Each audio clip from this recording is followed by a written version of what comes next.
Talksport Fan Network. The ultimate on-demand destination for the UK's best fan-led football podcasts. Want authentic supporter insight on all things Bournemouth? Follow Up the Cherries in all departments on the Talksport Fan Network. Club-dedicated content created by the fans, for the fans. Search Talksport Fan Network.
Hello Cherries fans and welcome to a special edition of Cherry Picking. Today we're looking at players that have played for Bournemouth and for Wales. So this episode, as you've seen from the thumbnail, is called Manic Street Cherries. And to do that with me, as like last time with our Irish edition, it's Jonny Blair. Jonny, how are you doing, buddy? Yeah, pretty good. So we're back with the Wales one. Just to let all the readers, listeners know that we're actually doing this as an ongoing series. So we started last year, international break. We did all the ex-Cherries players that had represented Northern Ireland or come from Northern Ireland, you know, players like George Best, Colin Clark, Lee Camp, etc. So now we're doing Wales, and moving on forward from that, we'll be doing the rest of the UK countries. Then we'll do some European and then global Cherries, you know, players like, you know, the likes of Kirkes and Evan Nielsen, who obviously two of our stars at the minute. You know, we'll look at different Cherries players from around the world. But we're starting in the UK. So we started in Northern Ireland, smallest UK country. Let's go to Wales today. And I'll also actually, Matt, if I can just say, if there are any Welsh Cherries out there, any big Bournemouth fans that are from Wales or have links to Wales, get in touch with us, please. You can, you know, click like and subscribe, and you can also write a wee comment at the bottom to say, look, I'm from Swansea or Wrexham and I go to Dean Court, because down the years, actually, I don't know about you, but I've never really met a Welsh AFC Bournemouth fan, honestly. And it's strange that, because, you know, we've got a lot of fans that are not, you know, Dorset born. What about you? Have you found any Welsh Cherries? Do you know what, Jonny? I'm trying to think off the top of my head, and yeah, I can't actually think of any. So, but there's got to be somebody out there, hasn't there? Got to be. The only then ex-Cherries that we have that are supporters are the ones that we're talking about that played for us then. So Welsh Cherries, do get in touch. Let us know, and also let us know if we've left any glaring, obvious Welsh players out. You know, because we're 126 years old this year, the club. And in those 126 years, there's been a lot of, you know, Welsh players coming and going out of the squad. Even now we've some. In fact, for a while we had quite a few at the same time. So there we go. Yeah, no, definitely. But we've obviously researched this, and obviously yourself, Jonny, you've done quite a lot of research. But we did come across a little bit of a stumbling block with this one, didn't we? Yeah, massive snag, actually. A very surprising situation. So we need a goalkeeper. Every time you release a squad or, you know, a team, you need a keeper. So what we're doing is we're doing like a Welsh squad, you know, sort of hypothetical. If the Welsh Cherries were to qualify for a major tournament, this would be our squad. Now, so I thought, we'll start with the goalkeeper then.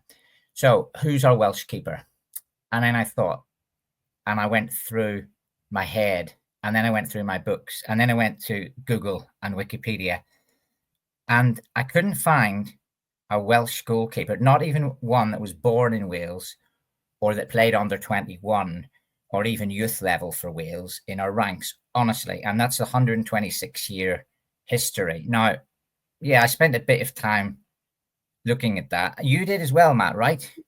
Yeah. I had a look as well, and I drew a blank. So yeah.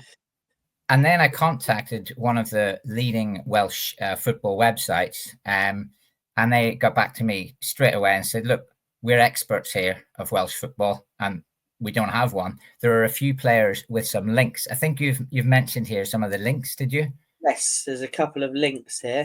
So let's have a look. You can read out a bit about the links then that we did find in the goalkeeping spot.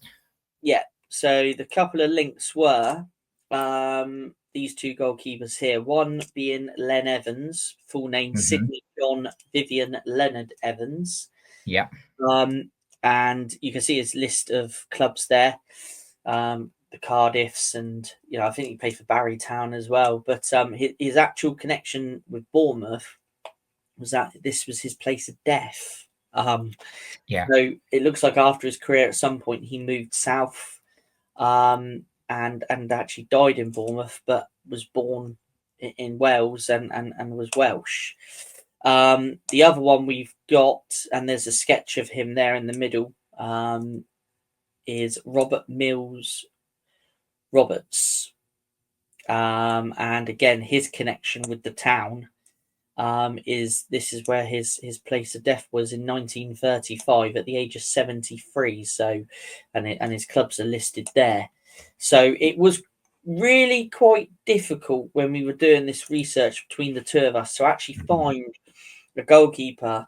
I think there was another goalkeeper named as well, and I think that was by the Welsh experts, the Welsh soccer experts. And I think it was the other name they came up with was Lee Richmond Rose. Right. And he was a pre-World War One Wales goalkeeper. And the connection with the area was that his brother lived in Parkstone, and his nephew, Edward Richmond Rose, was a bank manager in Bournemouth. Yeah. Other than that, they pulled a total blank on any sort of connections to Bournemouth. Yeah. So the goalkeeping position, we've had to kind of go with a goalkeeper that's got connections to both the club and to Wales. Yeah. And to give a teaser for that, if you know the Oasis song, She's Electric, she's got one in the oven. You see where that's going? Yeah. So let's see who is the goalkeeper. So we've gone with Mark Ovendale, Jonny, and that's because he's played for 3 Welsh clubs. Now, obviously, we know he's not Welsh. Myself and Jonny both are fully aware of that. The late, great Mark Ovendale, fantastic goalkeeper. Obviously, we've given him the nickname Oven Gloves while he was at the club, and obviously, hence your little quote there. He can put it in the oven, stick a pizza in there. Yeah, absolutely. So he's our honorary Welsh selection, purely because we couldn't find a Welsh goalkeeper. But to be fair, Jonny, he was probably good enough to play international football. Yeah. And obviously he was there at a transition period for us. I think during we'd just been in the final of the auto windscreens, 98 when he joined us, and he stayed right through until 2000, around the time just before the stadium was getting redeveloped. Yes, and he bridged the millennium for us. So he would have actually been the goalkeeper that was our probably number one when the millennium happened. Sort of a momentous sort of moment there, 31st of December, 99. We'd have to check the records. Was he our last goalkeeper of the last millennium and the first of this? And I'm guessing it might have been, Matt. Yeah. I think you are right, Jonny. Yeah. Because, I think he left during 2000. I think he left. So, yeah. And obviously, he was born in Leicester and he moved down to us. And then he ended up playing for 3 Welsh clubs over a period of years. So if you spend time in a country, you're entitled to citizenship. obviously the UK is one citizenship anyway, but he would have been able to qualify then to play for Wales with it, given his time that he'd spent there as a player. So we'll stick him in, and we're glad to have him as an honorary Welshman. If his family don't mind, at least he's got an international appearance now at a tournament, right? Yeah, that is true. And yeah, fantastic goalkeeper. I mean, he took over from Jimmy Glass. Obviously, he was a bit of a fan favourite, was Jimmy. But I would say, no disrespect to Jimmy, but I would say Mark was definitely a stronger shot stopper than Jimmy. So yeah, it's nice to stick him in the squad. So yeah, he's our honorary selection. Now everybody else that we have picked going forward is Welsh, or has connections to Wales, or has played internationally for Wales. Our next choice, so we're going to go into defenders now. And our next choice is someone that some fans may remember. I mean, if you were watching the club sort of in the early 2000s, you should definitely remember his name. You'd definitely remember his hair anyway.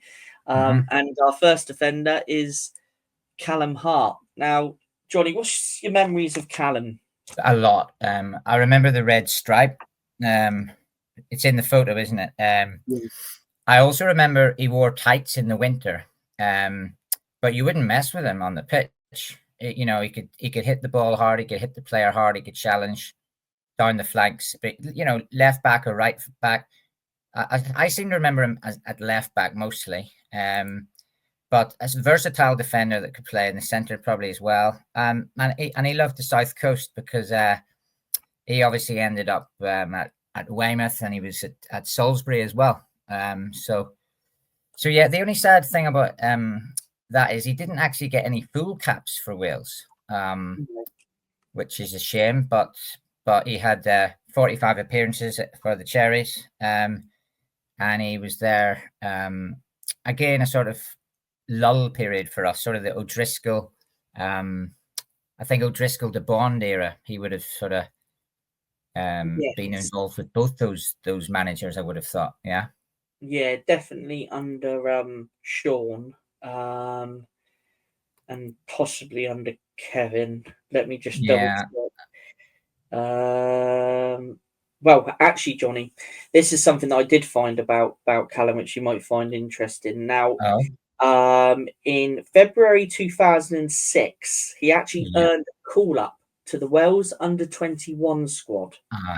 Okay, and they were playing Paraguay. But he was unfortunately unable to play, and that was due to an injury crisis at Bournemouth. Yeah. So he was actually called up to the under-21s. Now, it's a pity, yeah. Yeah, so Callum, he started his career, he was born in Cardiff, and he started his career at Bristol City as a youth player. But he didn't really impress at Bristol City, so they released him in 2005. Then he actually went into work, normal everyday work. He was working as a labourer, and then he actually wrote off to lots of league clubs. I'd imagine maybe around the southwest, southeast. And Bournemouth offered him a trial, and it was after he impressed during some pre-season friendlies that he was offered a short-term contract. And then as soon as he was offered the short-term contract, he made his debut in the Football League Cup, Worthington Cup, I think it was called then, drawing a 4-3 penalty shootout win over Torquay United on the 24th of August 2005. And then he was rewarded with his first start against Chesterfield in the league shortly after. So that's some facts there that we've got on Callum. But just one more thing on Callum before we move on is there was a song about him. Some fans watching will remember. I don't remember the full lyrics, but it did include David Beckham and Posh Spice and something about arse and heart rhymes. So if you do know the lyrics, you might remember that. We did chant it a few times. And if you've got a song at Dean Court, it means you're popular enough with the fans to get a song. So there we go. Yeah, no, you're certainly right there. But I think some of the some of the words from that song might not be appropriate. Yeah, Maybe for this, but yeah, no, I do for remember the kids watching anyway. yeah, definitely. No, I do remember the song that you're referring to there, Johnny, and I'm sure some of the fans from the that used to be stood in the north stand or sat in the north stand around that time will definitely remember it as well. But Yeah. So keeping with the defender theme, the fullback theme, this is our next choice, and quite a popular choice as well. I think this one. Yeah. I think we had him a few different periods, didn't we? We had him on loan. Royce Wiggins. I always find that when you get a player like that, some people pronounce their names differently. It reminds me of when we got like Lise Mousset. People were saying, is it Mousset? Is it Mouset? Is it Mousset? Yeah. So I always called him Royce Wiggins. Is that what you called him? I've always said Royce Wiggins. Yeah. Yeah. The RHOY, it's a very Welsh name, actually, but he was born in England, it's kind of an ironic one, isn't it? Yes, you're correct. He was born in England. He was actually began his career at Crystal Palace, came through the youth ranks, and yet he did have several loan spells with AFC Bournemouth. He made one first team appearance for Palace. Then he moved on to Norwich City, but then he soon found himself out on loan again at AFC Bournemouth. So, yeah, some real close links to Bournemouth. And then when he signed permanent in 2010, I think he put in some real good performances. And Charlton Athletic took him on. I think they paid for him, I don't know what figure they paid, but he spent 4 years as a first team regular there. And then had a brief spell at Sheffield Wednesday. And then, of course, he returned to Bournemouth when we were in the Premier League. And it was there, unfortunately, he didn't really get into the team. He made no first team appearances when he returned permanently for the second time under Eddie Howe. But he was actually loaned out to Birmingham City. And it was there where he sustained an injury, and which forced him to retire from football in May 2018. So, a great player who unfortunately had to retire early, but played for Wales under 17, made one appearance. Under 19, he had 10 caps, I think. And a goal there as well. I think it was one cap for under 17 and under 19. Then he had 10 caps at under 21 level, scored once. So, nice. Yeah, 72 appearances for Bournemouth, and he scored 2 goals. But a great player, and played, in quite an important era of the club as part of the club's rise to the Premier League. So, if we move on to our next player now, a next player which I think you're, like myself, very fond of, Jonny. Oh yeah, I mean, arguably he's the best Welsh player we've ever had. I mean, it almost goes without saying. We've spoken about him before. Headers at Cardiff, Millennium Stadium, in the 5-2 win over Lincoln. That photo looks like it's from that game, the one in the middle. Yeah, that was the Lincoln match, and captain him and Steve Fletcher. Having both of them on the team, both scoring at Cardiff and taking us up. So we won a promotion with us. Unfortunately, Carl couldn't get us promoted again. We really wanted to go up to the second tier at that time. We had a few good seasons just outside the playoffs, and then I think West Ham obviously did a shrewd move and came in and bought him. He went straight to West Ham, didn't he? Yeah, for £275,000 at the time, which bargain. When you look back on it, that's a bargain. It is a bargain, isn't it? I think the club weren't so desperate for money; they probably could have held out for a better figure. But £275,000. I didn't know he went for such a low figure. I mean, even in those days, he'd have been $500,000 up to $1 million. You'd have thought. I mean, he played in the FA Cup final for West Ham. 36 caps for Wales and a goal. Led from the centre, could play from the back, could score goals, could work hard, could put the challenge in. Absolute cracking player, and I'd make him captain for the Wales squad, the Wales Cherry squad, for the Manic Street Cherries. Yeah, no, definitely. I couldn't agree with you more. In terms of a captain, a real leader on the pitch, and obviously that season where we did find promotion, at Cardiff in Wales, which is another connection Yeah. there. Um, Yeah. so yeah, I think deservedly so. I mean, that season he was, majestic on the pitch as a captain and as a player. Obviously played centre back for a lot that season as well. So, he is also a versatile player, can play in that sort of holding midfield role as well as sort of centre back. So very diverse also. I mean, in his career as well, he also obviously, like we've mentioned, West Ham, but he also represented Watford, Crystal Palace, Nottingham Forest, and also Plymouth Argyle, where he started his managerial career and made 414 career appearances, scoring 34 goals. So, yeah, I couldn't think of a better choice of captain out of the bunch that we've picked here, Jonny, to be honest with Yeah, you. definitely. So back to the defenders and a real centre-back candidate, a youngster, someone that's come through the Cherries squad, has made a couple of first-team appearances and also had some good loan spells, and that is Owen Bevan. Yeah.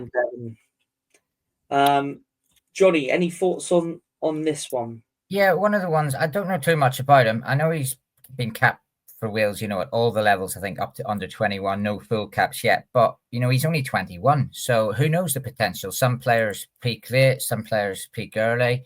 Obviously, he's out on loan. I think, Hibernian in Scotland is part of our kind of, our group at Dincourt. So, we're obviously loaning him out to Hibs to get him back. I would have thought. Is he there at the moment, or is he with us? He signed. I think he signed back in August, but he wasn't there very long, and he didn't make any first team appearances because unfortunately he picked up an injury. Oh right, yeah. So I think for most of this season he's suffered. He's been suffering with an injury, so he's actually been back at Dean Court. So, yeah, but yeah, a player that I think, like you were just saying there, Jonny, he seems to have a lot of potential. yeah. I mean, he's actually from quite a sporting family. Now, his brother, Oh, I believe, is a Welsh former amateur boxing champion. oh right, okay. And he represented Wales at the 2022 Commonwealth Games, and he won silver in the men's light heavyweight event.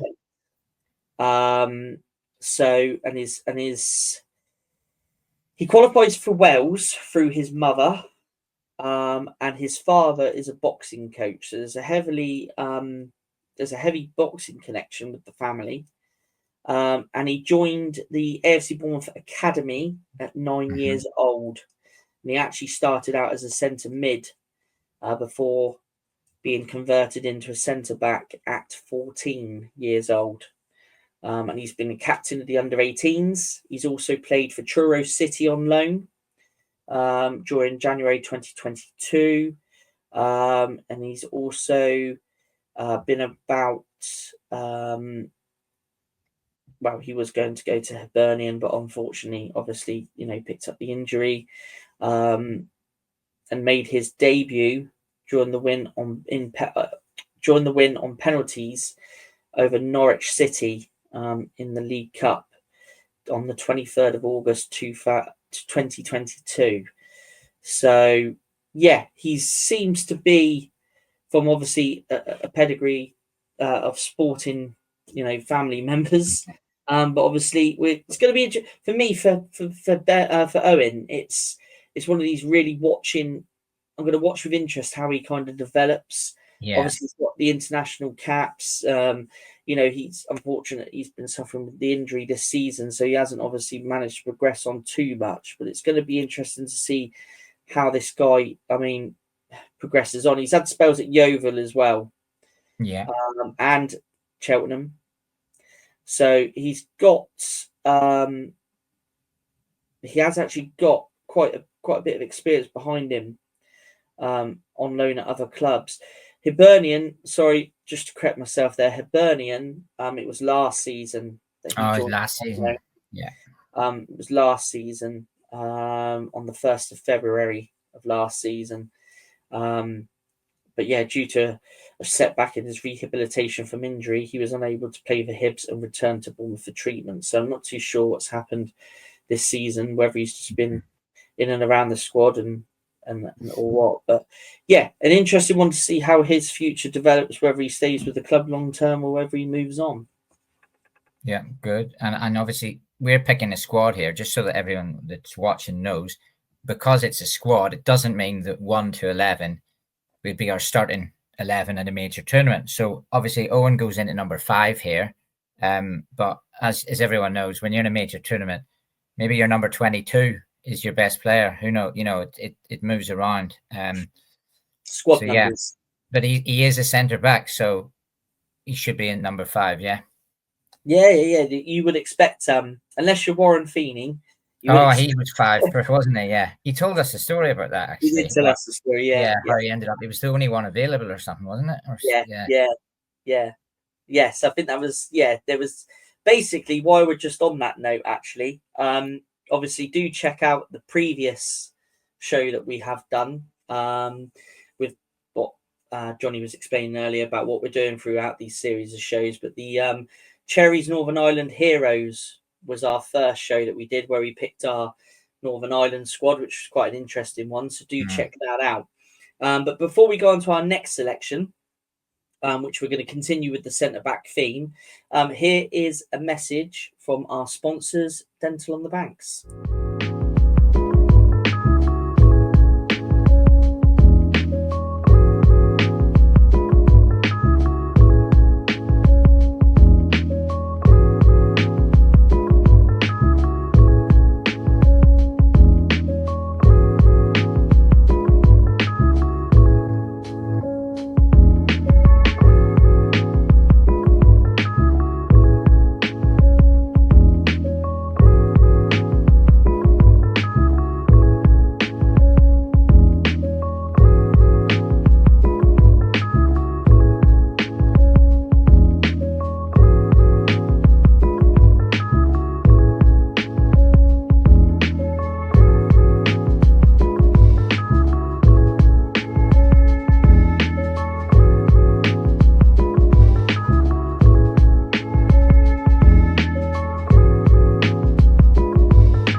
And to find out what they can do for you, do visit dentalonthebanks.co.uk, and also not forgetting our Canvas sponsor, Touchpoint Telecoms, as well. So for any of your telecom needs, please get in touch with Touchpoint Telecoms. But yeah, let's carry on where we're at. And our next choice, like I've just said, continuing with the centre-back theme, is Chris Mepham. Now, Chris Mepham, currently on loan at Sunderland. Jonny, a player that's been with us for quite a few years now. Do you rate him? Is he someone that you would say? Yeah, I know that the fans are divided. Look, I look at the fact that he's played in the World Cup. He's played in the Euros. He's played with Gareth Bale in those 2 tournaments. And he took us up, from the Championship to the Premier League. Yeah, he's had a few red cards. He's had a few dodgy moments, maybe a few own goals. But, he's a squad player. Maybe Iraola didn't fancy him for the squad for this season, so he sent him out on loan. I think he'll end up signing for someone else, to be honest. But he is a Welsh, major tournament player, so he has to go in the Manic Street Cherries squad. But yeah, I would expect that he won't be at the club too much longer, but who knows? Yeah, no, I totally agree with what you're saying. Obviously, he does have a decent international career. Like you say, you've got to be a decent player to play at the World Cup and the European Championships. And like you said, he's played with great players around him in the likes of Gareth Bale. And I feel a little bit sorry for Meps, really. I think there's sometimes he's ended up on the, wrong end of, some decision, like the Brentford game, for example, when he got the red card during the playoffs that year. I think maybe it was a bit of a naive decision from himself to take the player down that early in the game. I think, we'd have been better off with all 11 players on the pitch and be level at that time rather than being, a one man down. But yeah, I do understand, your points, and I agree with you. But Mepham, predominantly a centre back, but he's also been known to be able to play right back as well. Began his career at academy with Chelsea at the age of 10, but they released him when he was 14, and he was turned down by some other clubs as well, I believe, in the likes of Watford and Queen's Park. It was January 2019 when he signed for Bournemouth for what was an undisclosed fee, but was reported to be around 12 million. He's a player for me that I think, like you say, a good squad player, someone that, if you needed to bring off the bench, would do a decent job for you. But I mean, out of the ones we've selected so far, I think he would have to be a starter, Jonny, don't you think? Yeah, we'll have to see when we get to the sort of final 26. We're doing 26, aren't we? 26. The squad's got increased after COVID, a major tournament. You now get 26, which is definitely 3 goalkeepers, which we won't have. So I don't know. Maybe Meps will go in nets and goal, and of course Sunderland fans will know a lot more than us about his current form. I think Sunderland are almost on the verge of coming back up if they win the playoffs. So who knows? Maybe Sunderland will buy him. I don't think we'd be unhappy about that. And if the fans like him there, maybe he'll sign for them. We will see at the end of the season. Yeah, I think their fans are quite keen on him signing, but I think he's also linked to a couple of other clubs that are interested in him as well, which we covered off on a few cherry pickings ago. There's a few sort of championship clubs after his signature as well. So yeah, it'd be interesting to see what develops for Meps. Our next choice, then we're going into more of an attacking player now. And our next choice, and who's been allocated our number 7 shirt, is, well, who else could it be really than David Brooks? Now, Brooksy, I mean, for me, from my perspective, is a class act. I rate him very highly. I think he gives us something different. He's good as an impact player from the bench, but he's also good when he starts. Whatever kind of role you give him, whether it's just in behind the forward or out wide, I think Brooksy does a pretty decent job. Obviously, he's got a heritage with Manchester City's academy before he obviously moved on to Sheffield United, where he then broke into their first team, made about 30-odd appearances for Sheffield United before AFC Bournemouth paid a fee of 11.5 million for his services, and he signed a 4-year contract at the time. Obviously, when he was signed the number 20 jersey, which is just hung up behind me there. Johnny, your views on Brooksy, because like I say, it's a bit emotional when you think about what he's been through in his life outside from away from the football pitch. I mean, one of the players that we were singing about him when he was in hospital, and we were singing about him when he was our squad member, and he was obviously cancer and everything that he went through. So there's a lot of emotion with Brooksy, and as you said, a great player. I remember him. One of my favorite memories of him was a Brighton game a few years ago where he got both the goals, but one of the goals was a header, and the way he headed it in, he sort of flicked it back into the corner. Yes. You remember that goal, yeah? Yeah. And he scored a screamer against Chelsea at home. I just remember him running through. I don't know who'd played the ball through, and sort of pulled it back on his left foot and fired it with his right foot. Absolutely. And we beat Chelsea 4-0 that night.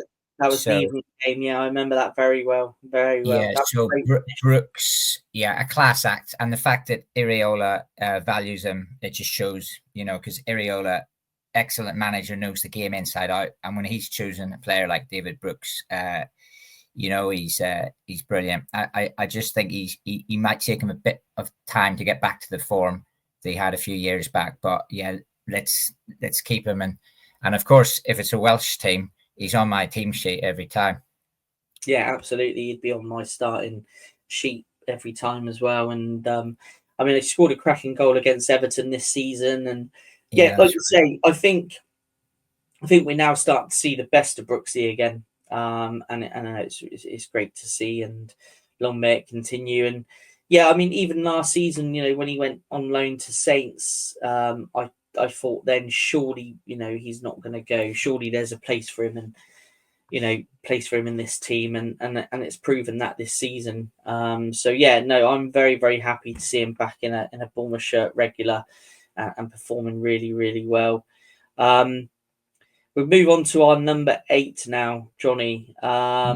This one might have a bit of a mixed feeling for some fans, but our number 8 is Harry Wilson. Now, Harry Wilson obviously joined us on loan for the 2019-20 season, which obviously for us Bournemouth fans isn't the most memorable one, because obviously what happened at the end of the season, obviously we had the COVID break, didn't we? And then obviously we restarted the season, was it late June, July that year? But one thing that stands out in my memory with Harry Wilson is the free kick he scored against Man City. Do you remember that one, Jonny? The free kick? Yeah, I won't forget it. And the other one, that sticks out in my mind, was the winner away at Aston Villa. I don't know if it's the winner or the equaliser, but we beat Aston Villa away, and he scored a 20-yarder. For a small sort of guy, he'll surprise you when he does something like that. He's got a lot of skill about him. He's nifty feet, and some of his free kicks and some of his long range shots are fantastic. Yeah, it's a pity he moved on, and we've moved on, and I think he plays every week now for Fulham. Am I right? Yeah, he's in the Fulham starting lineup quite regular. Yeah. I mean, he's 60 Wales caps, 12 goals to his name for Wales. While at Bournemouth, he made 35. Did he play in the World Cup match? Was he at the World Cup? I think he was. I think he was at the World Cup. I think he was. He was checking out. Let me just check my notes. I haven't got anything in my notes about a World Cup, but what I do have in my notes, and I think this is one of the reasons why Bournemouth fans might have taken a bit of a dislike to him, was that he was criticised for wearing a Liverpool coat while watching Bournemouth play them during his loan spell. Yeah. So, yeah. But then again, schoolboy error. Yeah, schoolboy error, but at the same time, he is a Liverpool player. He was only on loan, wasn't he? But I suppose when you're sat in the home stadium watching your current loan club play your parent club, I suppose it's not a good idea to wear the jacket of your parent club. But that's our number 8. Our number 9, Jonny, is someone that I think we're both pretty fond just on Harry Wilson before we move on. He played in all 3 Wales games at the World Cup in Qatar. He played in all 3 games. And the other thing, a little geek fact, is that when he was a little boy, his grandfather put a bet in the bookmakers that he would eventually play for the Wales national team. And of course, his grandfather won the bet. Did you know that? Did you know about that? No, I didn't. Yeah. His grandfather put 50 quid on him playing for Wales. And this is when Harry Wilson was 2 years old or something. So, oh really? He's got and then of course he went on to play for Wales. He's got into the bookies and went, "Here's my £50 bet." He got 125 grand back on it. Wow. Yeah. There you go. Investment. Wow, I never knew that. But, you can Google it. It's online. It's the story was it was in the papers. I saw it on a Facebook feed years ago. Right. Okay. Yeah, because he actually made his debut, I think, for Wales quite early on in his career. Yeah. Was he like 18 or something like that? He beat Gareth Bale's record as being the youngest, I think, at the time. I don't know if it's been broken since, but Gareth Bale used to be the youngest Welsh international, ever. And Harry Wilson broke his record. Right. Okay. Well, you learned something new. So hopefully some others watching and listening to this have learned something new as well. But yeah, absolutely class act on the field. And yet would be a very important player in any Welsh squad. Our next choice is we're going to move on to a couple of strikers now. And our first choice, and who we've allocated the number 9 shirt to, is Sam Vokes. Now, Vokesy, great player. I was very impressed with him when he came on and made his debut for Bournemouth at such a young age. It was around a time when I think we had pretty much, again, another injury crisis. And I think he made his debut, I think, if I remember rightly, was it against Nottingham Forest on a Tuesday night? And I think he actually partnered Brett Pittman up front. So it was two relatively, really young strikers. And I think we won the game 2-0. Vokesy, I mean, he's gone on. He's had a fairly decent career. He's obviously played for some big clubs like Wolves and Burnley. And he's still playing now. I think is he still at Wickham now? I think he is, if I remember rightly. Yeah. I think he does still play. Yeah, but he's also had some real impact on the international stage. Yeah, I mean, he's a semi-finalist of the Euros. I remember watching vividly. I was in a bar in Amsterdam, 2016 during the Euros, and I never really support any other country other than Northern Ireland. But when I saw that Vokesy was playing for Wales against Belgium, I was going, "Oh, come on! I wanted Wales to win." And I'm sitting in Amsterdam. So when you're in Amsterdam, they're more likely to actually support the teams that are near them. So there was a few Belgian guys. I don't know whether they were Dutch Belgian or they were supporting Belgium in the corner. So when Vokesy scored the header and they knocked Belgium out, I was having a wee cheer to myself in the corner, because I remember Vokesy vividly at Dean Court, the goal against Crewe, the 1-0. He ran through and we had a pitch invasion that day. I was on the pitch because I thought we were going to stay up. And then a week later, we got relegated at Carlisle. So Vokes was very much part of that. He was a passionate player at the time. And he had an eye for goal. So great career, and it's good to have him in the Manic Street Cherries squad. Of course, you wouldn't leave him out of that. No, definitely not. Our next choice is a name that maybe won't be familiar to everybody. But we've given the number 10 shirt to a former Cherry striker by the name of Derek Showers. Now, Derek Showers, he was born in Wales, began his career at Cardiff City. He joined them at the age of 15.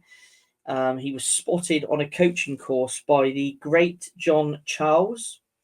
He was a prolific scorer for the youth teams at Cardiff. And he was fast-tracked into their first team. So by the age of 17, and due to the sale of John Toshak, he was thrusted into the Cardiff first squad and made his debut for them in December 1970 in a 1-0 defeat to Oxford United. But they do say due to his young age, he struggled in the competitive nature of the game, but was always credited with giving 100% for the team.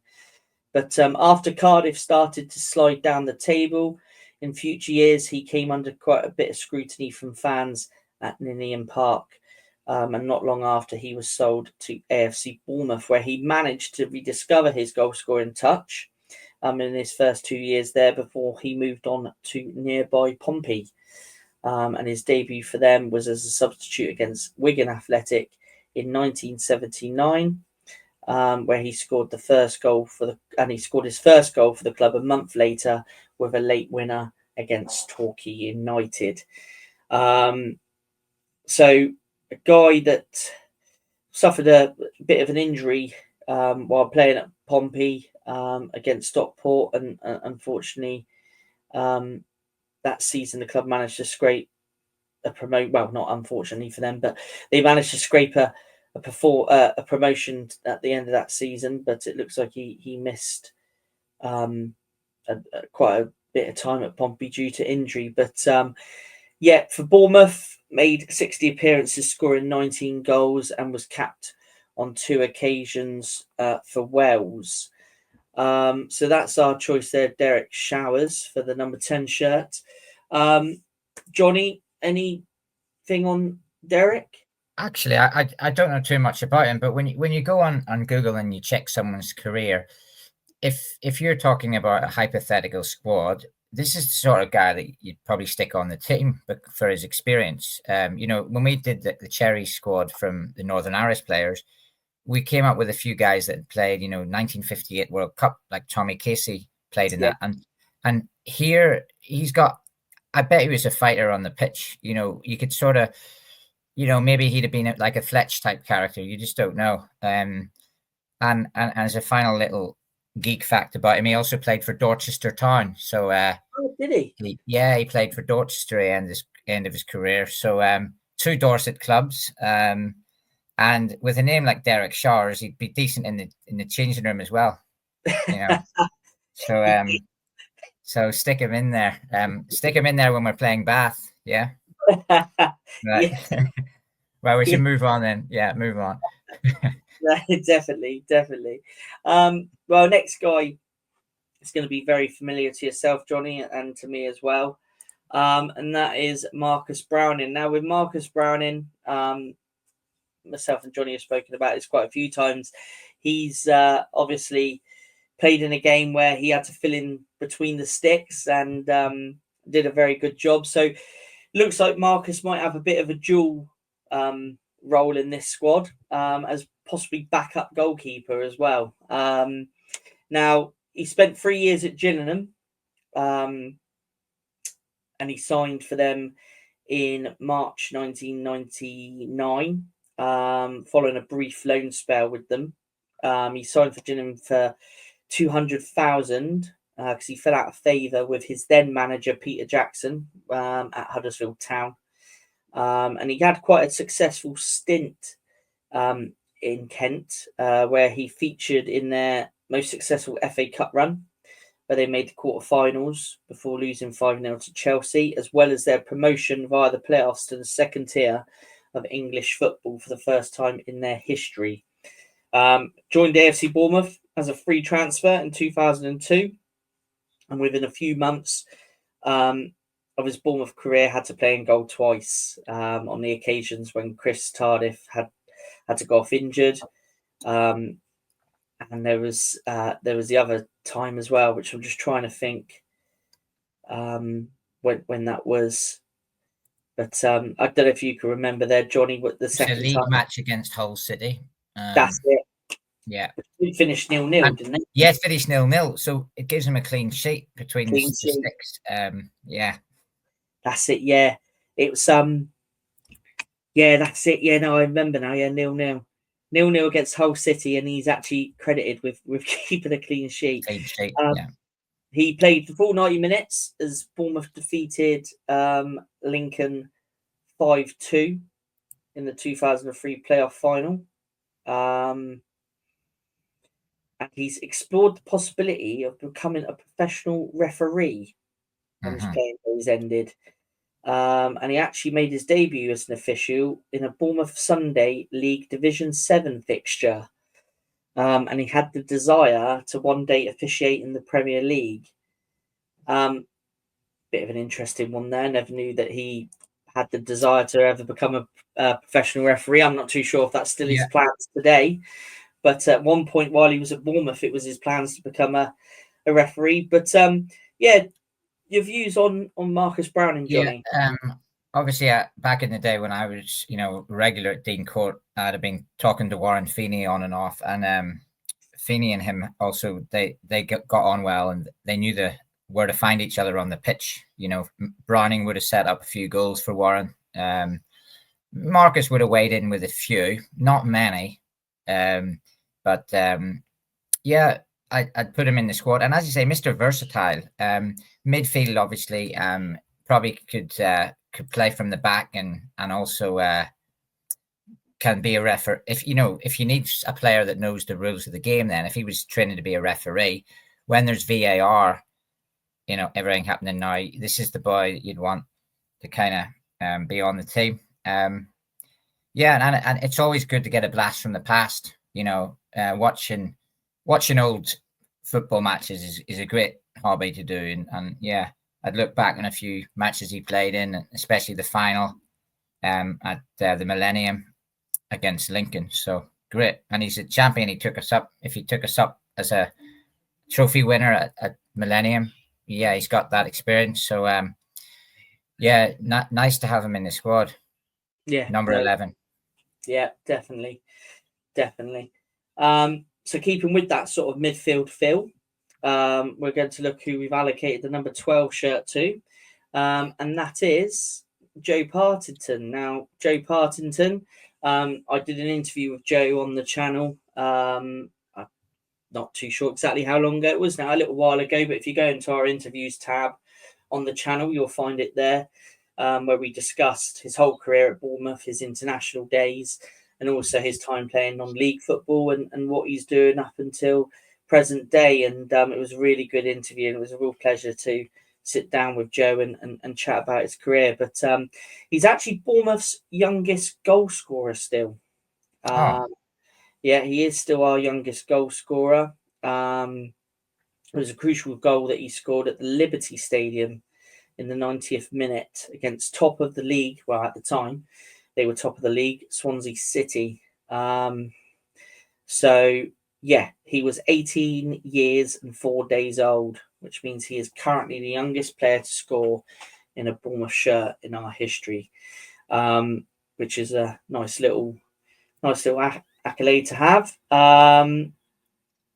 Kevin Bond offered him a new professional contract. And then it was after then he kind of went out on loan to the likes of Eastbourne in the Conference National before coming back. Bradbury then again gave him a new contract again. So two managers there must have felt quite a lot about him to offer him new contracts each time. But it was when Eddie Howe come back that he wanted to convert Joe into a centre-back, which I could see Joe doing that role. And he loaned him out to a couple of clubs, one being Aldershot. But then he was then released in the summer of 2015. But Joe Partington, for me, Jonny, I always felt he was a decent player that, always put a shift in for us, but just was quite unlucky with injuries during his time at the club. Yeah, and also he was sort of we had him at a period where we were doing different things at different times. He would have come in sort of under Bond. Am I right, Bond? Yeah. Yeah. And then he'd have been under Jimmy Quinn as well, then, wouldn't he? Yeah, he'd have been.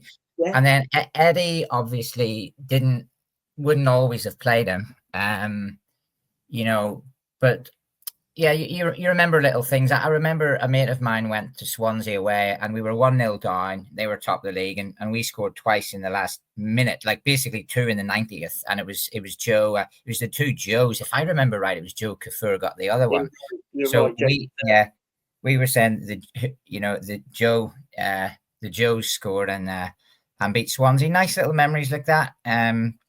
And I'm sure he's happy enough with his career because he's been at a lot of clubs. He's represented his country, and he's got that accolade, as you say, youngest ever goal scorer, which I'm sure he'll be beaten at some point. But who knows?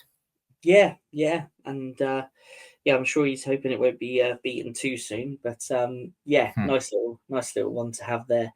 So we're going to go back to the forwards now, and a forward that is quite important in Bournemouth's history, even though he didn't play for the club for too long, but he scored one of our most important goals, and that's Kiefer Moore. Now, Jonny, for Kiefer, we all know what goal I'm talking about there, that Nottingham Forest goal, which obviously confirmed our promotion back to the Premier League.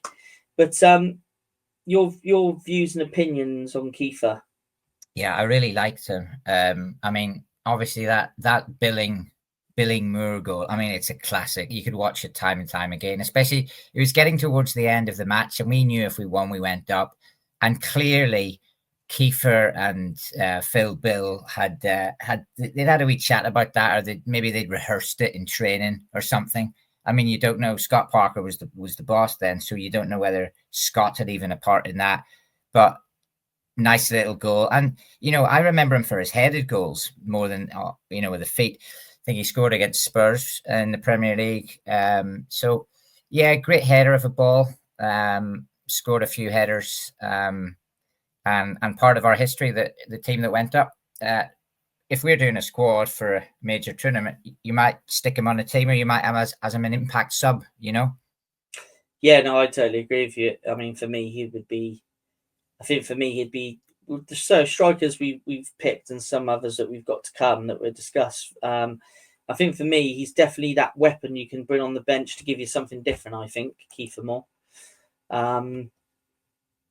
He started his career, in non-league. I mean, he's quite a journeyman, Jonny. I mean, I don't know if you've seen the list of clubs he's played for, but he's played for Truro, Torquay, Dorchester Town, Yeovil, a Norwegian club he had a brief spell at called Viking, Forest Green Rovers, Ipswich Town, Rotherham United, Barnsley. He's a much-travelled striker.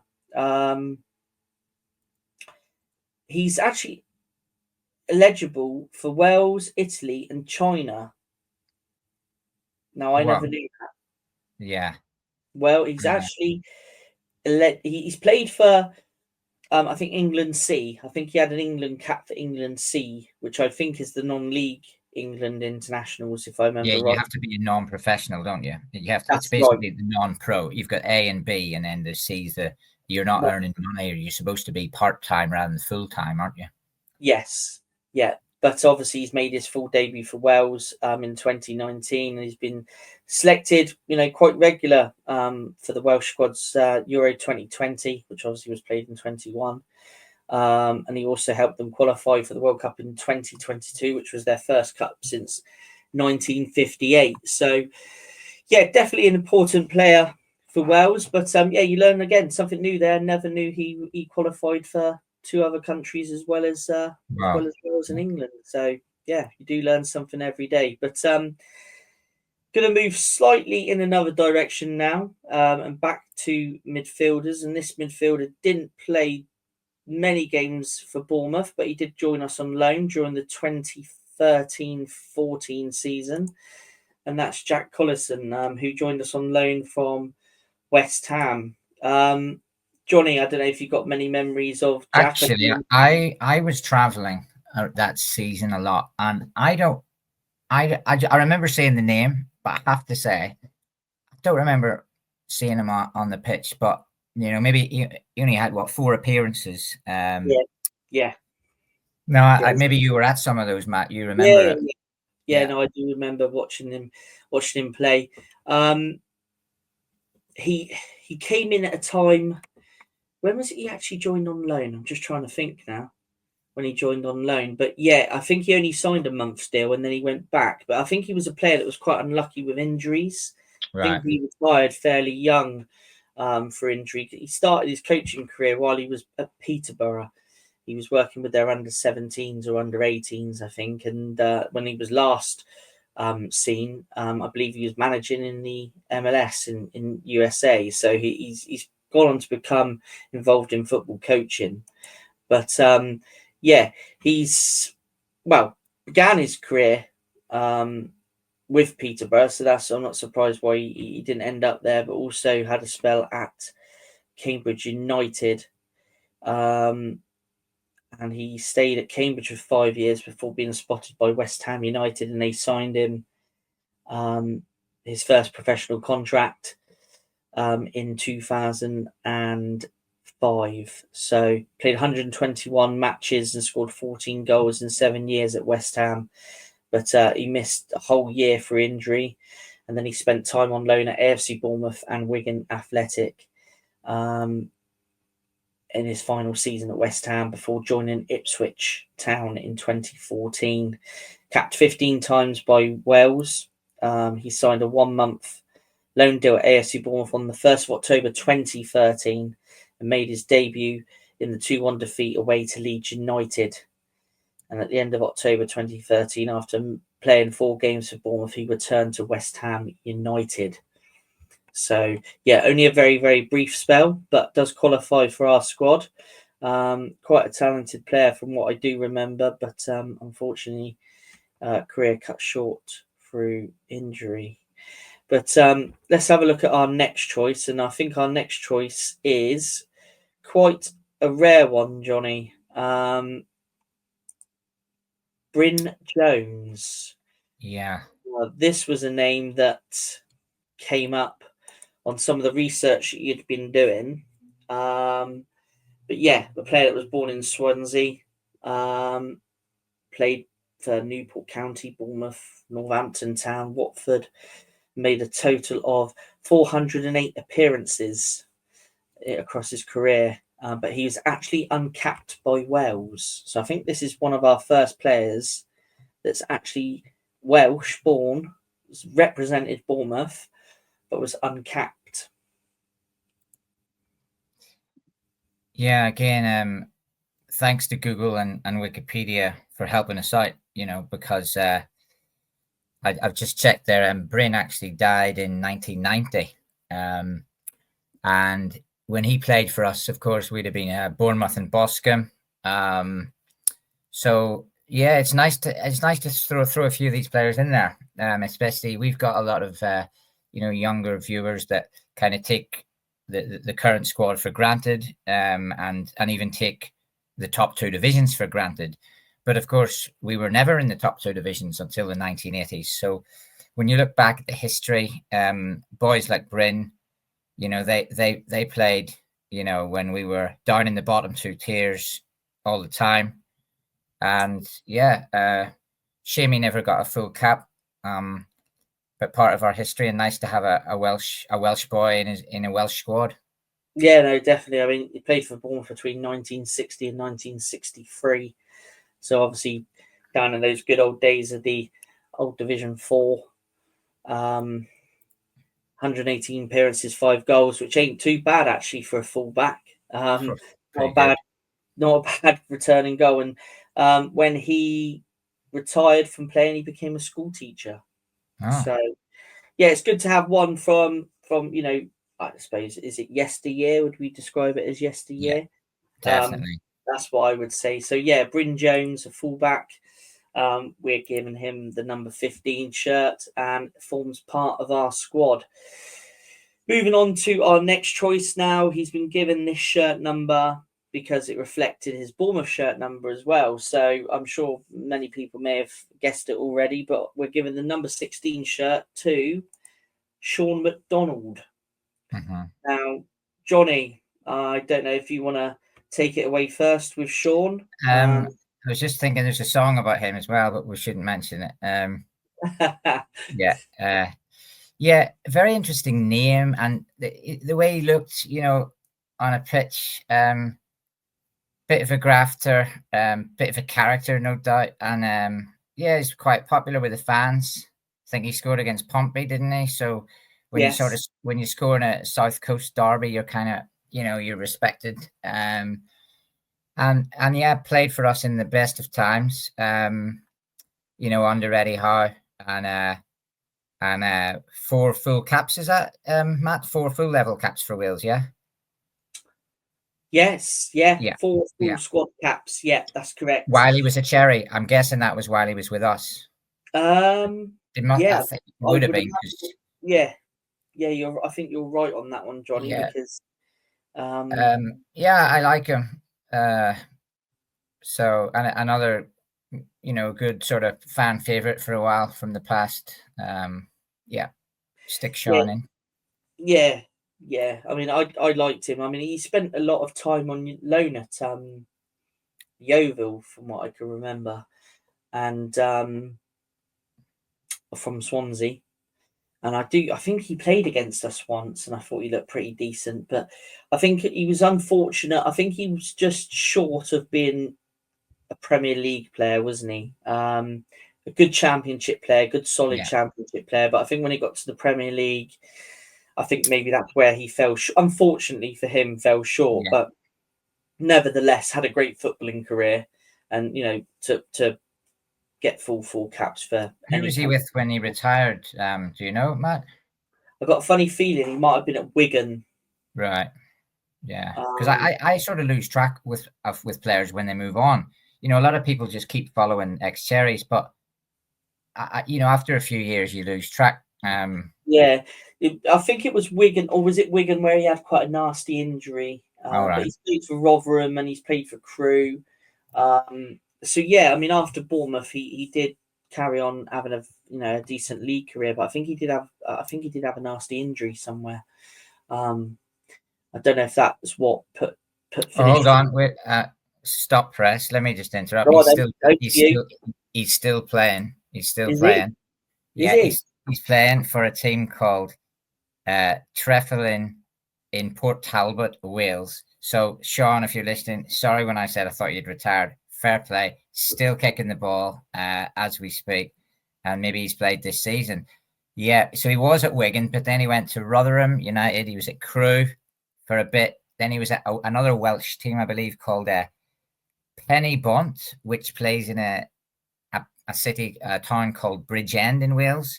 So Right. obviously very patriotic Welsh guy, you'd have to say here. Yeah. So that would be one to throw in, definitely. Yeah, no, definitely. And yeah, good player, was fond of him. But yeah, nice to still hear he's playing. And that's the thing they say, isn't it? Once you're a long time retired as a footballer, aren't you? So if the longer you can keep playing, the better. So do you know his age at all, Jonny? Because I'm not. I didn't actually check. I didn't actually check, and I just closed the window on it. I'll check it. I'll have a wee check because he's he's one of those players you remember. I think it's because of his build and the ginger hair and that. He got remembered. He's 36 now, so he is. So fair play. I would have thought he was older for some reason, but there you go. He's only 36. Yeah. Oh, well, there you go. No, so 36. Keep playing for as long as you can, Sean. Keep playing for as long as you can. Let's have a look at our next choice then. Our number 17 shirt has gone to Tony Nelson. Now, Tony Nelson is quite. We did a poll recently on who do you think is the greatest defender that you've seen playing a Bournemouth shirt, and Tony Nelson's name came up quite a few times. Obviously a Freddie Cox era player, signed in 1956 and played 195 league games for Bournemouth before going on to serve the club as assistant manager, chief scout and caretaker boss, which I never knew. But uncapped for Wales. But yeah, Tony Nelson, Jonny, I don't know if you have anything on Tony at all. Yeah, I do. Oh, yeah, this is an interesting lad. So he qualified for 3 different countries. He could have played for 3 countries. Yeah. Okay. So he was born in Wales. He was born in Cardiff. So he's Welsh, right? Mm-hmm. But his father was born in Scotland and grew up in Northern Ireland. So his father left immediately when he was born, grew up in Northern Ireland. So Tony Nelson could have qualified for 3 countries if he'd got through the route of that. I don't know about his mum. I'm guessing that she was Welsh then. And actually, Tony died not so long ago, 27th of August, 2022, aged 92. So He was alive to see us get promotion back up to where we belong. Very fitting. Yeah. I've got on my notes here that he was also represented Newport County and Bristol City. I've got no facts or figures for that on how many appearances he made for them. So started his career at Newport, then moved on to Bristol City, and then spent 9 years at Bournemouth. So longevity is good. We like players that stay at the club, Yeah, something now that you would say is probably it's a dying breed in football now, isn't it? Longevity like that. You get a lot of players that are loyal to clubs, and but yeah, overall, I do have a career stat of 213 appearances, scoring 6 times across his career. So yeah, and there was also a feature in the Echo about him, about Eddie Howe's players from 17th of April 2010, where he talks about Howe and his Cherries players defying gravity. and he's there talking. He talks about his time at the club and how the players have played that season. It's a good little read. It is available on the internet. He's also managed in the non-league. He managed Poole Town and Bournemouth Poppies as well. Wow. So he was also an estate agent prior to his retirement. So, yeah, it's amazing when you dive down into players from sort of Tony's era to learn what they did after football. Because obviously back then, Jonny, as you well know, players retired, players had to get jobs, players had to do proper daily jobs after retiring from football, because obviously they didn't make the money they make this in this day and age. Yeah, I mean, I read recently Neil Webb. You remember Neil Webb? Yeah. Forest, Man United, good midfielder in his day. World Cup semi-finalist for England in 1990. He's been working as a postman for 20 years for the Royal Mail. Yeah. And, you know, that says it all.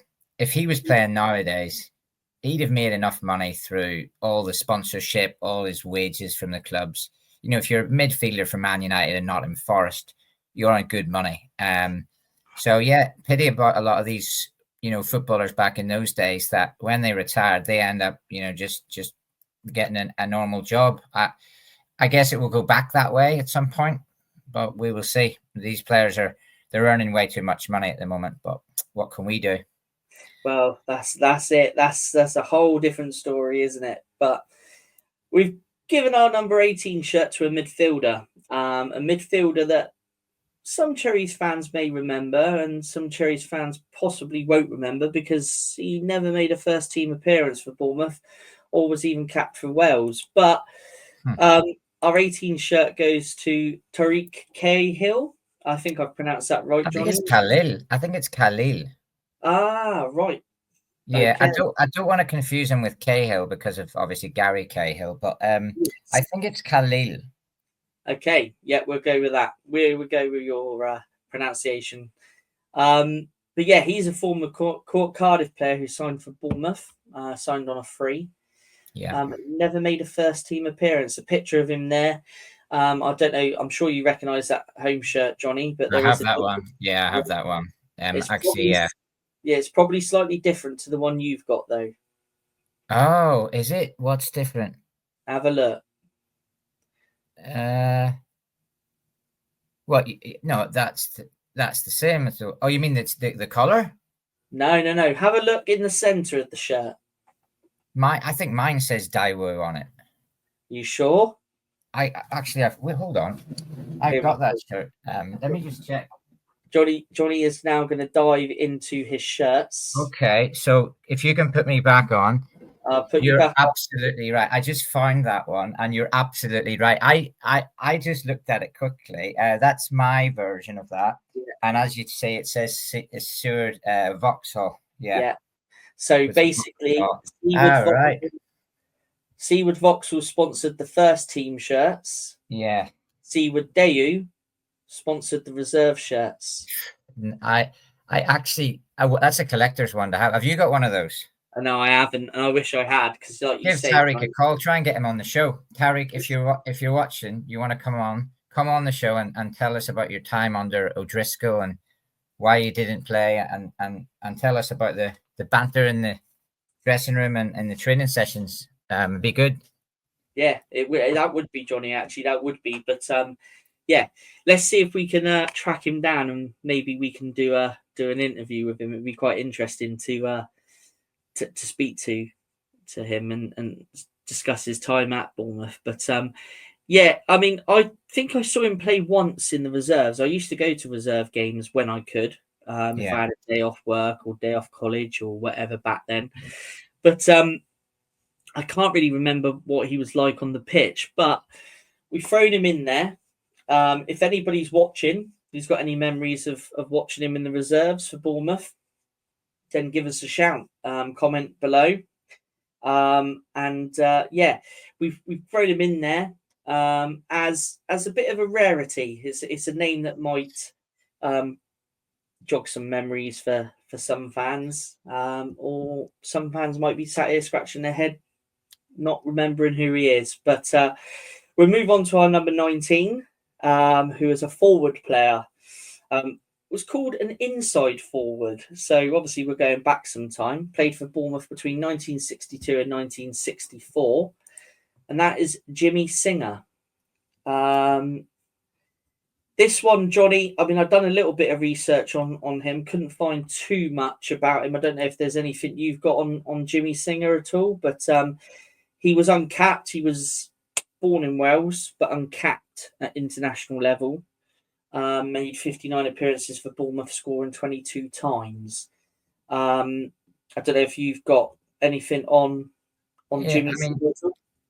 Probably the same sort of stuff that you get. I mean, that's a cracking return. In those days to get 22 goals in 59. When he was at Newport County in his first spell, he hit 27 goals in 52 appearances. And in his second spell at Newport, just at the end of his career, he hit 5 goals in 8. So he's got almost a goal every 2 games ratio throughout his career, which tells me he's consistent, knows how to score a goal. And he also played in a intercity Fairs Cup final for Birmingham. So he's played in a major European final, and Birmingham City lost to Roma, AS Roma. So Jimmy Singer. What year was that, Jonny? Do you know? It was 1961 Intercity Fairs Cup final. Right. If you Google it, and I wonder he was on the starting 11. Yeah, because there was no subs in those days. So yeah, he played in that. And sorry, Jonny, is there any transfer fees for him sort of mentioned? Information on that? It's hard to find it. I guess we'd have to look it all up. Yeah, but cracking name though, isn't it? Jimmy Singer. I mean, it wouldn't take him long to get a chant from the North Stand with a name like that. You know, you could get many things to rhyme with Singer. Can we hear Jimmy sing? You know, there's endless ideas of something. You know, ringer, bringer. You know, different ways you could get him into your chant. But of course, back then, it's swinging 60s, wasn't it? Sort of 62 to 64. It's our rock and roll entry, really, because it's a Manic Street Cherries. So it's kind of, you want to have a bit of music in there. So he's our 60s singer, if you like. Yeah. The swinging 60s, as they say. So, yeah, another forward to add to our team then with the number 19 shirt, Jimmy Singer. Jonny, I'm going to bring on number 20 now, and I'm going to see if you remember anything about this player. It's a player that you did put in your original notes. I know we started making notes for this episode quite some time ago, didn't we? But let's see if you've got any memories of this player, our number 20. I recognize the shirt, and yeah, is this another player that we got him and then we didn't play him? Absolutely, yeah. Jonathan Meads.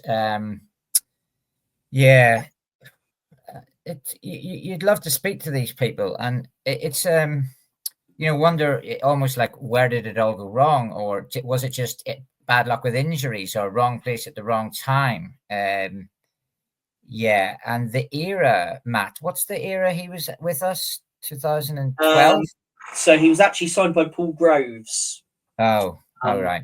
Yeah, he was signed by Paul Groves, if I remember rightly. And he was with us for the 2012-2013 season. And I think when Eddie came back in, I think Eddie actually loaned him out. Yeah.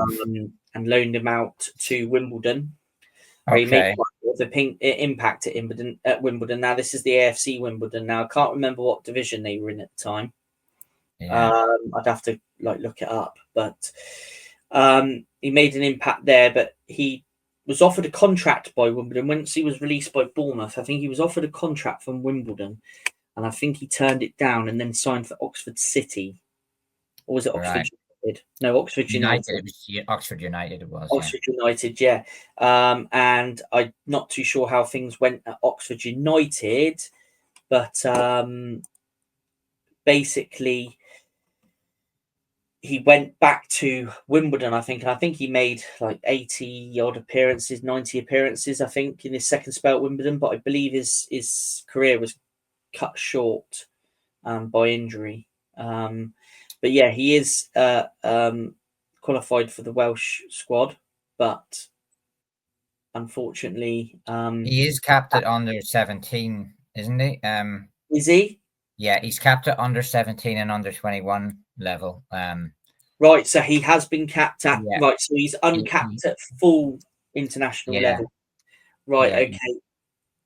Right, okay, excellent. Okay. And it's interesting because if he played, I'm just thinking he must have played with Gareth Bale in. If I look back to when Gareth Bale was, at that other team on the south coast that just got relegated, when Gareth Bale was with them, he was obviously making his Wales sort of youth debuts, etc. So I'm just curious whether he played with Gareth Bale. He might be a good one to get on the show as well.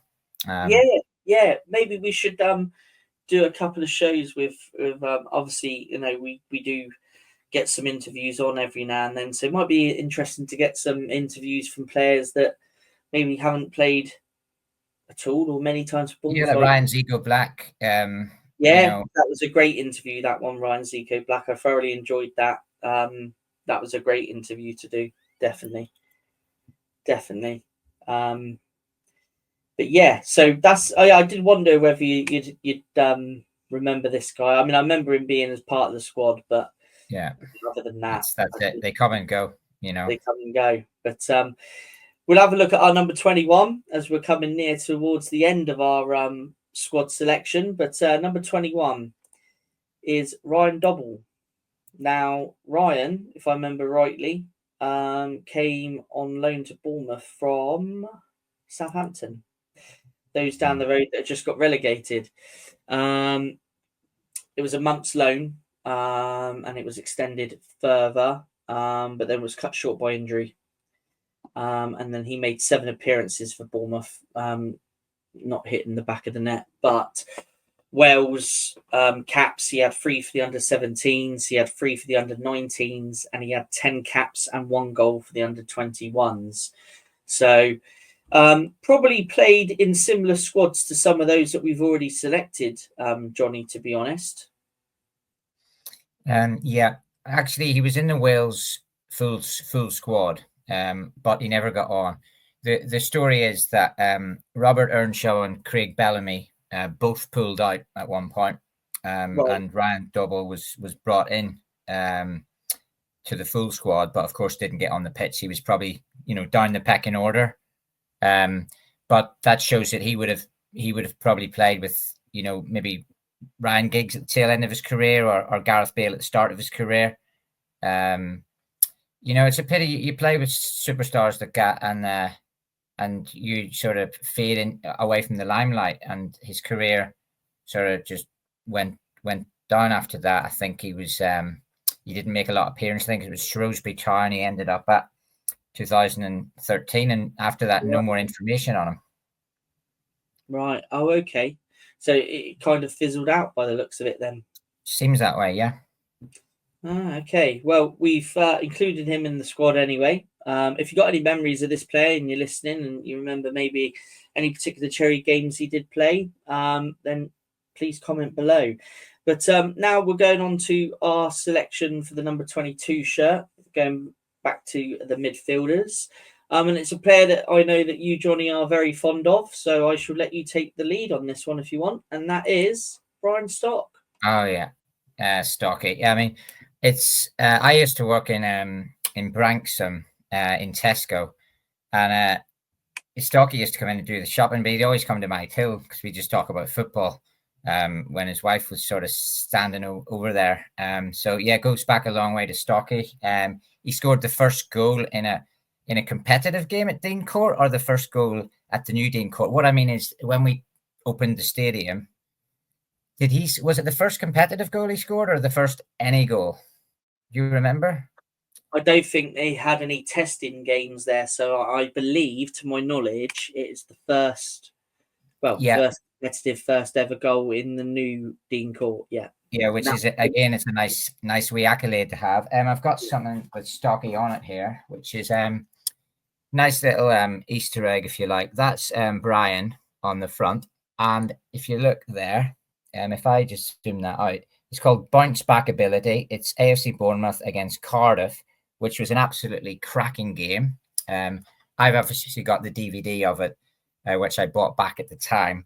I was behind the nets that night in the North Stand. It's from Cherry TV, Mark McAdam. Those are great DVDs from back in the day. And Stocky was brilliant that night. I actually, the sad thing is, I actually think he missed one of the penalties when we got knocked out, but he scored 2 free kicks in the game, if I remember right. He could hit a free kick.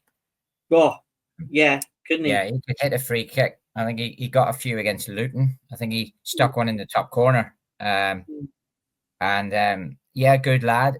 Real bit of ball player from the centre of the park. Like, could hit a ball. He had the eye for the game. He knew where people were. And intelligent player is how I used to describe him. How did you describe him? Intelligent player. Yeah. He had that. He knew what he was doing. And I'd stick him on the team. If it's Manic Street Cherries squad at the Euros or the World Cup, he gets straight into my midfield. Absolutely. Playing in front of Carl Fletcher, I'd stick him in.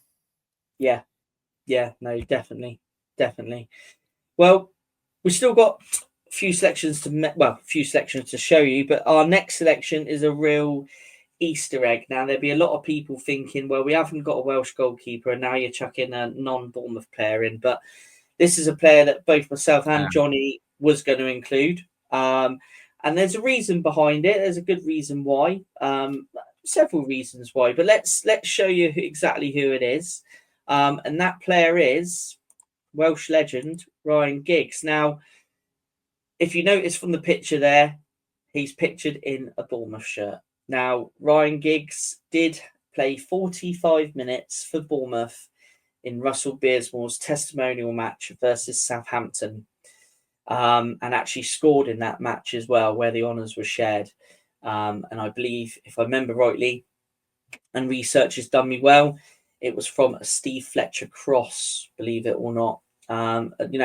A real legend of the game who's made over 963 appearances, scoring 168 goals, and his Wales cap 64 with 12 goals. Now, Jonny, we've put him in here. We know he's not officially a Bournemouth player, but he has played in a Bournemouth shirt. He has played at Dean Court in the Russell Beardsmore testimonial. But this is just a bit of an Easter egg, isn't it? Yeah, and it's coming up to Easter, so it's a good time to throw that in. The thing about Giggsy is, I've seen him play live for Wales against Northern Ireland. He actually destroyed us with his cracking free kick into the bottom corner at Windsor Park as well. So my memories of him are just what a winger, what a left foot, just down that wing. You give him the ball. Alex Ferguson lived off him for 15, 20 years. He was he was unstoppable in the Premier League.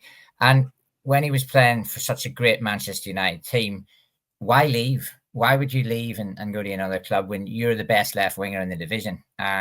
So for me, best left winger in that division by far at the time, unstoppable.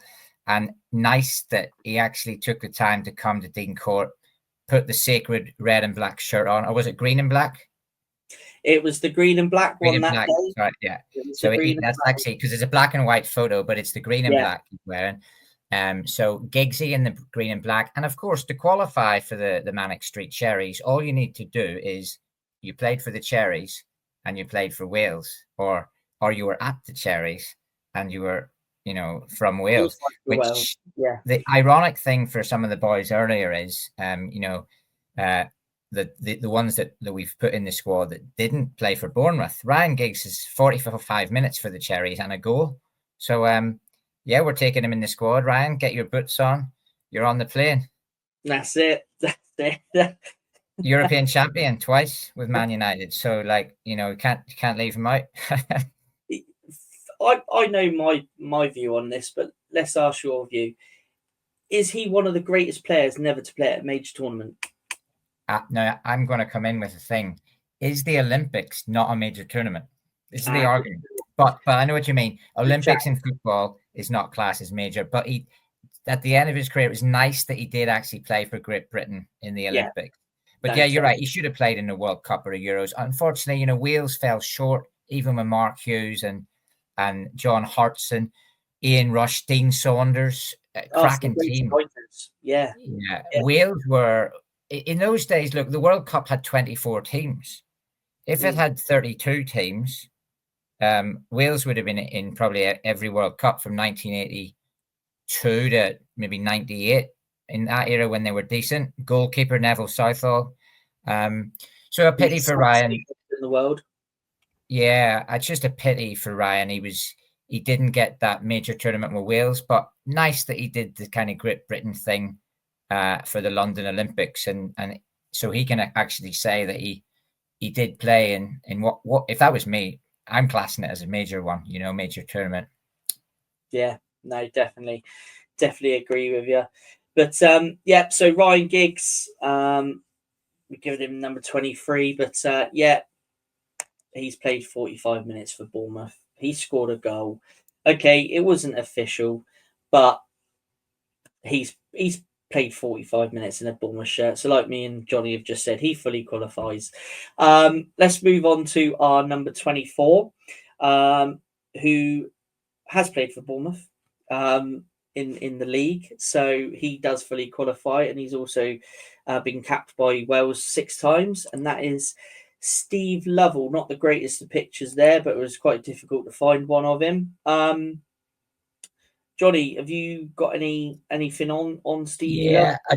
I just want people to avoid confusion here. You know what I'm going to say, don't you? Because there's 2 Steve Lovells. So, we know that there is a Steve Lovell that I think scored at Huddersfield, but this is a different Steve Lovell. So, there's a Welsh Steve Lovell and an English Steve Lovell. So the Welsh Steve Lovell obviously was at Crystal Palace, and we had him on loan from Gillingham, Matt, 1992, right? Yeah, that's correct, yeah. Yeah, 6 caps for Wales and 1 goal in an era where Mark Hughes and Ian Rush and Neville Southall would have been Welsh internationals. So nice to have Steve in there. Lovell tear you apart again. Another music reference for the Manic Street Cherries. So yeah, Steve Lovell, the Welsh one. The Welsh one, who had a brief loan spell at Bournemouth in 1992, dropped into non-league football, where he played for 9 different clubs in 9 years, including 3 separate spells with Sittingbourne. In 2000, he played for Dill Town when they defeated Chippenham Town in the last FA Vars final at the original Wembley Stadium. His international career, he was first called up for Wales ahead of the World Cup qualifier against the Soviet Union in November 1981, making his debut as an 86th-minute substitute for Joey Jones in a 3-0 loss. The then Wales manager Mike England, quite appropriately named, commented in February 1981 that he'd attempted to call Lovell up previously, but it had been refused by Crystal Palace. Now, he started off his career at Crystal Palace. If memory serves me right, he actually came through their youth system. His last appearance for Wales ended early through injury when Lovell substituted just 8 minutes into a 3-0 friendly win in Vancouver against Canada in May 1986. So yeah, brief loan spell at Bournemouth, 3 appearances and no goals, but qualifies to be selected. Let's have a look. Yeah, sorry, Jonny, over to you. Moving on. Yeah, no, let's move on. Yeah, no worries. 25. Right, so our number 25 shirt goes to Gareth Williams. Now, probably a lot of people won't remember Gareth Williams, but he was at Palace, as you can see from the shirt there. I couldn't find a photo of him in a Bournemouth shirt. If I'd have gone through all my old programmes from the era, I probably would have found one, but that would have taken quite a lot of time to go through and find. But Gareth Williams, he actually had a loan spell at Bournemouth. He was, I think he might have been actually South African born. Wow. I might be wrong. Yes, born in Johannesburg. Oh, wow. That's on your original notes, Jonny. Born in Johannesburg, South Africa. and he was an attacking midfielder forward. Now, he played for Bournemouth during the during the year of 2004. Not too sure. I think it was the 2004-2005 season where he made one appearance. But he has travelled quite a lot around the country. He's had spells at Colchester, Cambridge, Colchester again. So 2 loan spells with Colchester, then a permanent move to Colchester, loan move at Blackpool, and he also played for Weymouth, as well as Bromley, Croydon, Ebbsfleet, Bromley, and Cray Wanderers.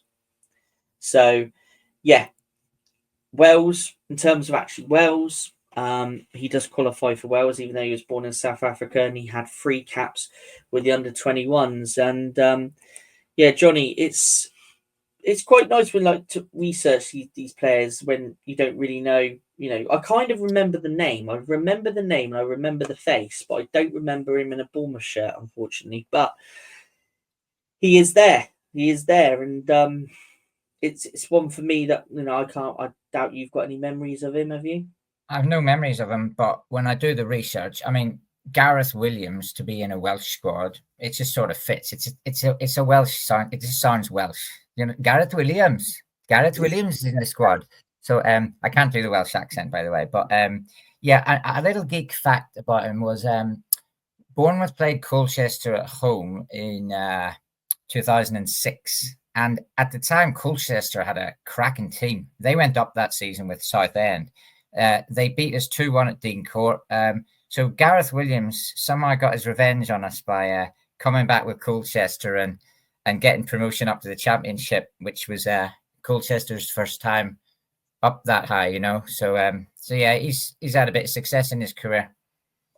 Yeah, no, definitely has. And yeah, another one in our selection. Now, obviously, this is a 26-man squad, so this is our last choice now. And that has gone to another attacking player. So we've got quite a few attackers towards the end of the squad. And that attacker is Andy Jones. Now, Andy Jones, I think he started off at Wrexham, if my notes serve me right. No, he didn't start off at Wrexham. Oh, no, he was born in Wrexham, but I think he was part of their youth squad. First place he made a real impact was Port Vale.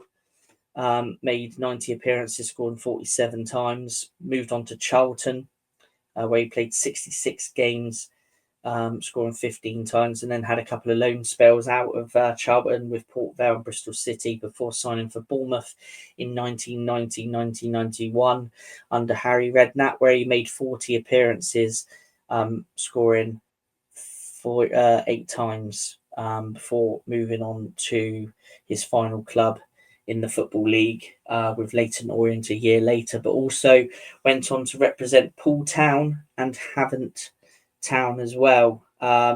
He was part of the Wales under-16 squad. I've got no facts or figures on that, but it looks like he was called up at least, whether he was capped or not 100% certain. But between 1987 and 1989, he made 6 appearances for Wales, scoring 1 goal.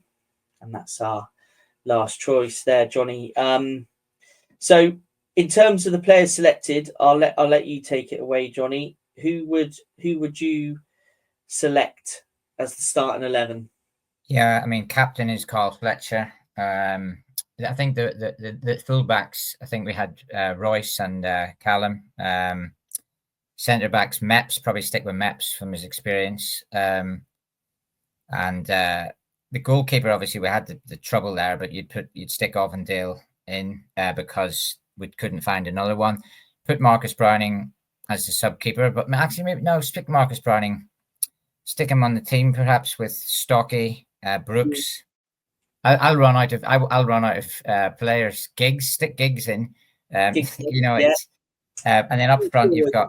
Forwards. Yeah, I think I'll play 3 at the back. I think.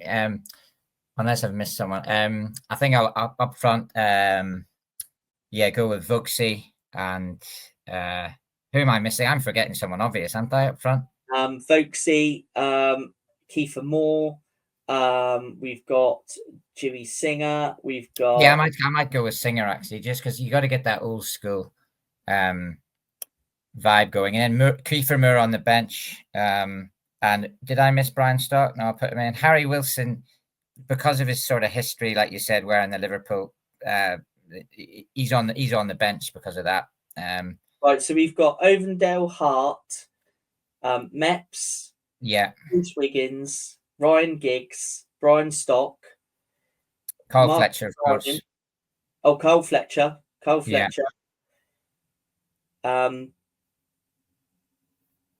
Yeah, I think we've named 11 there in total. So be Ovendale, Hart, Meps, Carl Fletcher, Stocky. Yeah, Stocky, Royce Wiggins, Kiefer Moore. No, was it Kiefer Moore? I'm going to bench him.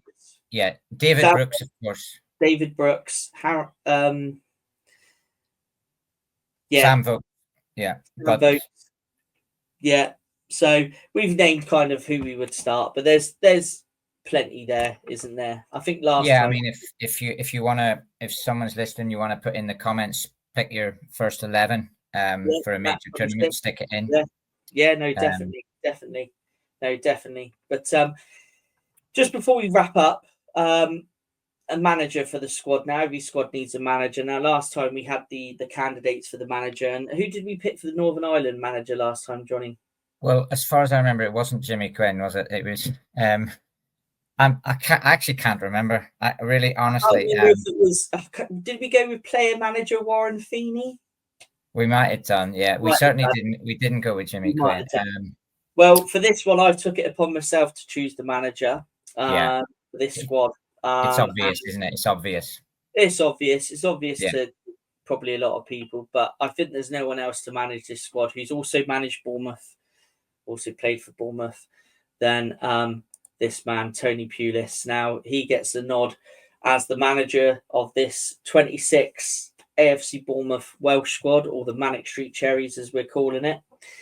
So he is the manager, Tony Pulis. Now, obviously managed Bournemouth for a couple of seasons after Harry Redknapp moved on. So that's the connection. Obviously, he's a Welshman as well. So it makes sense to have him as the team manager. Just to have a quick look at some other notable players that we could have selected. Well, there's some gremlin in the system. David Williams, who was actually Tony Pulis' assistant at Bournemouth. He made one appearance for the Cherries while at Bournemouth as Tony's assistant. I think that was due to injuries, I believe, at the time. So he was still obviously probably fit enough at the time to play. So he did make an appearance for the club, but he will actually be named as Tony's assistant for this Wales team. So there you go. We've got a manager and an assistant, but some other notable names that we could have picked. There was Neil Slatter, who played on loan for Bournemouth in 1990. A knee injury ended his career after 21 caps at the age of 27. There's David Jones, who played for Bournemouth, Forest and Norwich. He had 8 caps and 1 goal for the Welsh international side, and he made 134 appearances in defence for the Cherries, scoring 5 times.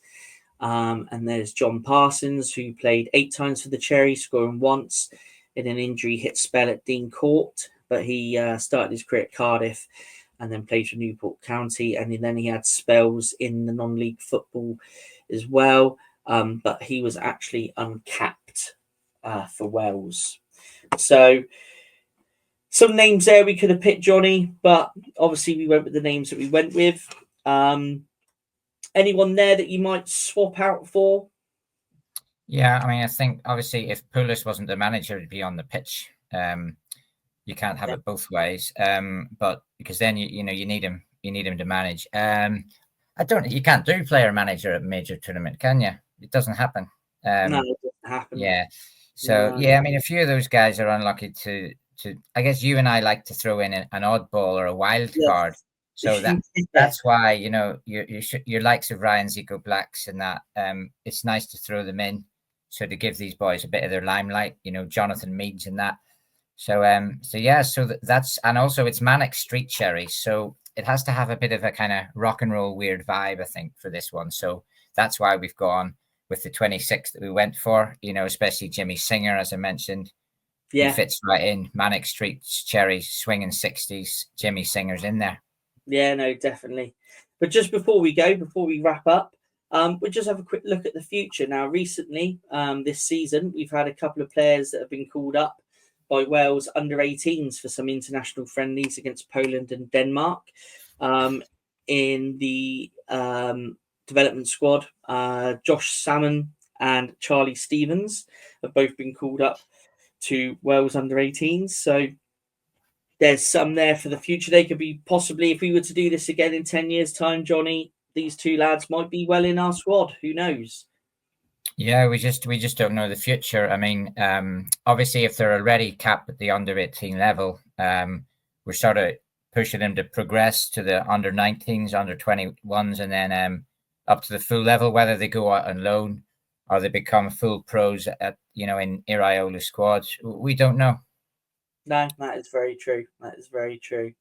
And also, defender Archie Harris has capped a memorable chapter in his career. Obviously, this season he's been named amongst the substitutes in Andoni Iraola's squad.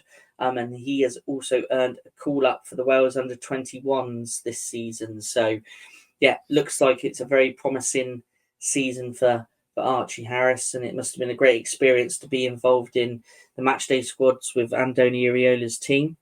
And one last thing, also connected to Archie, but his sister, who is a former Wales youth international, she arrived at Bournemouth this season following 5 years from the playing in the United States, and she is the daughter of former Southend, Leyton Orient, Chester, Weymouth and Eastleigh player Andy Harris, and obviously, like I just said, the sister of development squad defender Archie Harris. So she's also been on the books at Manchester City and progressed through their system, and she's also been studying in the United States. So, Jonny, a couple there. There's a lady also that's got a bit of a connection there to Wales. So, yeah, that's the future, possibly for the Wales squad for,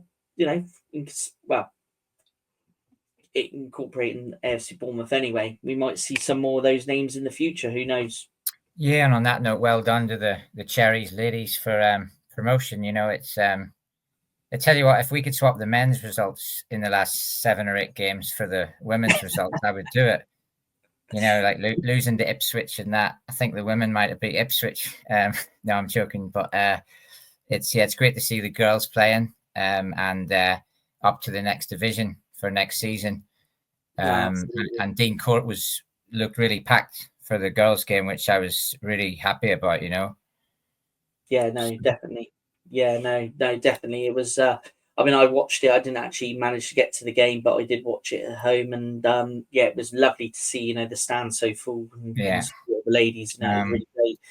And, one last thing is, I've just got the just about the Manic Street Cherries. I've actually got the Manic Street Preachers greatest hits, and I just wanted to throw in that the singer, unfortunately, he's not a Cherry. James Dean Bradford is a Nottingham Forest fan. And Nicky Wire, that writes the lyrics, that plays bass guitar in the Manics.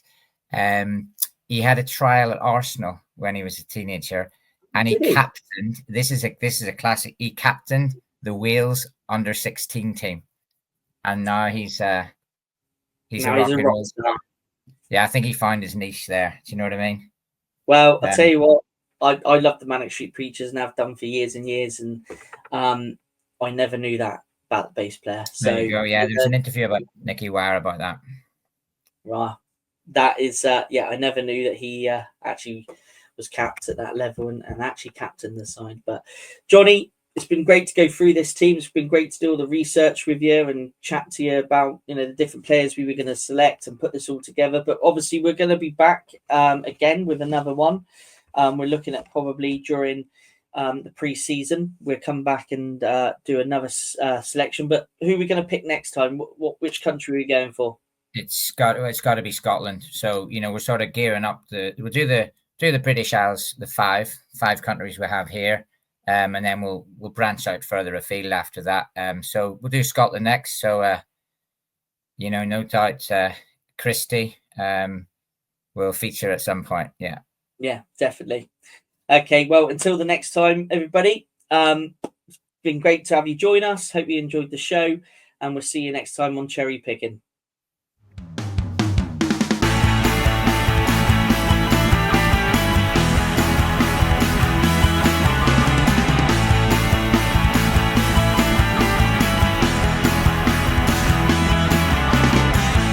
Talksport Fan Network. The ultimate on-demand destination for the UK's best fan-led football podcasts. Want authentic supporter insight on all things Bournemouth? Follow Up the Cherries in all departments on the Talksport Fan Network. Club-dedicated content created by the fans, for the fans. Search Talksport Fan Network.